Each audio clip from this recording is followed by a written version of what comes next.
আলাইকুম। Just come. Good morning. শুরু করো।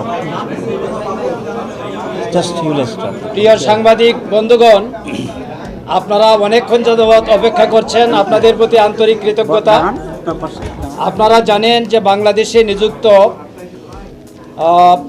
ব্রাজিলের মান্যবর রাষ্ট্রদূত মিস্টার পাউলো ফার্নান্দো ডায়াস ফেরেস বাংলাদেশ জামাত ইসলামীর আমির ডাক্তার শফিকুর রহমানের সাথে সৌজন্য সাক্ষাতে এসেছিলেন এবং সংক্ষিপ্ত বৈঠক করেছেন।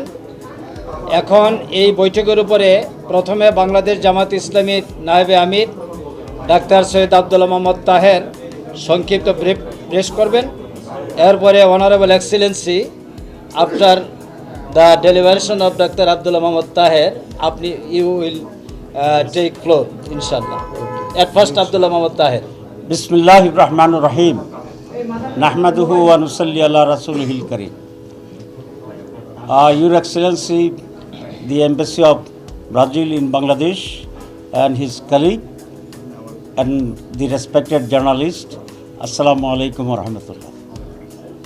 আজকে সকাল 11টায় ব্রাজিলিয়ান অ্যাম্বাসেডর এবং তার সহকারী বাংলাদেশ জামাত ইসলামীর মাননীয় আমির ডক্টর শফিকুর রহমান সাহেবের সাথে সাক্ষাৎ করতে আসছিলেন।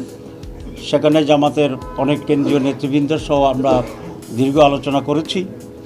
আলোচনার অত্যন্ত সৌহার্দ্যপূর্ণ ছিল এবং ব্রাজিল বাংলাদেশের ভবিষ্যতের সম্পর্ক উন্নয়ন আরও কীভাবে হতে পারে সে ব্যাপারে বিস্তারিত আলোচনা হয়েছে এবং ব্রাজিল কতগুলো বিষয়ে পণ্য রপ্তানি করে, তার ভিতরে মেইনলি দুগ্ধজাত যে সমস্ত প্রোডাক্ট আছে, কটন আছে, এইসব বিষয়ে তারা বাংলাদেশে আরও কীভাবে এক্সপোর্ট বাড়াতে আলোচনা করেছে। আমরা বলেছি বাংলাদেশ থেকে ফার্মাসিউটিক্যাল প্রোডাক্টস, গার্মেন্টস এই সমস্ত বিষয়ে ব্রাজিলে যেতে পারে, সেগুলো আরও কীভাবে বেশি করে রপ্তানি করা যায়।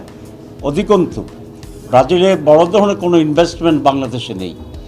আমরা বলেছি ফলটিতে এবং ফার্মাসিউটিক্যালসে যেগুলো তাদের দরকার, এখানে একটা অ্যাগ্রোবেসড ইন্ডাস্ট্রিতে ব্রাজিল যেন ইনভেস্ট করে বাংলাদেশে, আমরা সেই রিকোয়েস্টই করেছি। আর বাংলাদেশের বর্তমান রাজনীতি, আগামী দিনের বাংলাদেশ, এসব কিছু বিষয়ে আমরা সংক্ষেপে মতবিনিময় করেছি। তো আমি আবারও মাননীয় অ্যাম্বাসেডরকে ধন্যবাদ জানাচ্ছি, ওয়েলকাম করছি আমাদের অফিসে আসার জন্যই। আপনারা জানেন বিগত 13.5 বছর এই অফিস বন্ধ ছিল, আমরা আসতে পারিনি এবং সেজন্য বিদেশিরাও এখানে আসতে পারেনি। গত 15 বছর বিদেশিরাও এখানে কথা বলতে পারে নাই বিভিন্ন সংবাদ সম্মেলনের প্রধানমন্ত্রীর, সেই দুঃখের কথা উনি আজকে আমাদেরকে বলেছেন। তো আমি আর না বাড়িয়ে আবার সবাইকে ধন্যবাদ জানিয়ে, now I would like to request the Excellency, the Honorable Ambassador of Brazil in Bangladesh to give a very short brief to our journalists. Okay. So first of all, good morning, everybody. Assalamu alaikum. I will be brief, but what I can say is that we've just had a conversation about the future, right? I'm very glad to be here and to offer, the services of my country to Bangladesh in this new era. We have many areas in which we can cooperate. I think my friend here has already mentioned, we have agriculture, we have pharmaceuticals, we have education, we have culture, and all of this is already on the move. Okay, our bilateral relationship is in very good shape. I'm glad, that we were able to achieve things here in Bangladesh, and I am intending to keep it this way as long as I'm here. Okay, with the help of my assistants and colleagues, and also in the case here today, with the newly inaugurated friendship between the Jamaat Islami and the Brazilian embassy.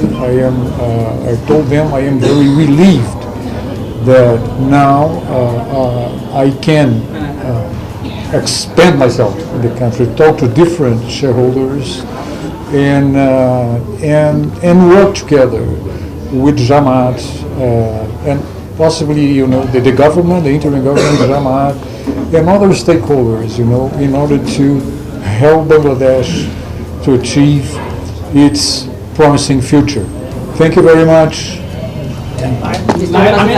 একটু আমাদেরকে বলবেন সমসাময়িক রাজনৈতিক ইস্যুতে কথা হয়েছে কিনা, সংস্কার এবং নির্বাচনের সময়, দ্রুত সময় নির্বাচন, এইসব বিষয়ে কোনো আলোচনা হয়েছে কিনা? Mr. Ambassador, had there any conversation like politically and current affairs in Bangladesh? Can you say it again, please? No question. No. Have there been Question to me. Question to me. আমি প্রশ্ন করছি। সমসাময়িক কোনো ব্যাপারে জি জি রাজনৈতিক আমাদের সমসাময়িক ব্যাপারে কথা হয়েছে। আমরা আগামীতে একটি সুষ্ঠু নির্বাচন কীভাবে হতে পারে সেই ব্যাপারে আমাদের ভূমিকা এবং ইত্যাদি ব্যাপারে উনি কথা বলেছেন, আমরা আমাদের কথা বলেছি। Thank you. একটা বিষয় হলো যে বিএনপির সঙ্গে আপনাদের সবসময় হচ্ছে, তো সেটা কি আসলে জামাতের পপুলারিটি বাড়ছে, যার কারণে হচ্ছে কিনা? না, বিএনপির সাথে আমাদের তেমন কোনো বিরোধ নেই, মত পার্থক্য নেই। ছোট ছোট ইস্যুগুলোতে কেউ ফেরি বা সাইডে কথা বলছেন, সেটা এত ধর্তব্য বিষয় নয়। বিএনপির নজরুল ইসলাম খান সাহেব, মাননীয় সেক্রেটারি জেনারেল ওদের ফজল সাহেব ভেরি ক্লিয়ারলি বলেছেন যে জামাতের সাথে আমাদের কোনো বিরোধ নেই, আর জামাত এটা ফিল করে না যে বিএনপির সাথে আমাদের কোনো গ্যাপ আছে। We are working together, will work together on the basic points for the interest of the nation.